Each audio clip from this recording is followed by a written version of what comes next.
Praise the lord. ఈరోజు దేవుని వాక్యము ఐక్యతలో ఉన్న శక్తి. కాబట్టి ఇశ్రాయేలీలందరూ ఒక్క మనుషుడైనట్టుగా ఏకీభవించి ఆ ఊరి వారితో యుద్ధము చేయుటకు కూడిరి. న్యాయాధిపతులు 20వ అధ్యాయము 11వ వచనం. ఈ వాక్యము ఐక్యత యొక్క శక్తిని మనకు తెలియజేస్తుంది.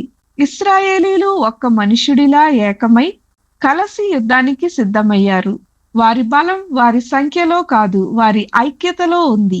మన జీవితంలో కూడా ఐక్యత చాలా ముఖ్యమైనది.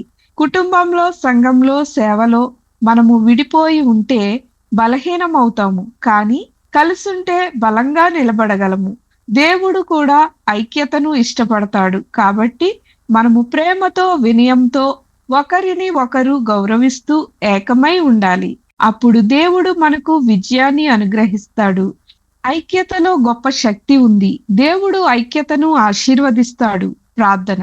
ప్రభువైన యేసు, మా మధ్య ప్రేమ మరియు ఐక్యతను పెంపొందించి విభేదాలను తొలగించి ఒక హృదయంతో నడుచుకొనున్నట్లు మమ్ములను నడిపించమని యేసు నామంలో అడుగుచున్నాము తండ్రి. ఆమేన్.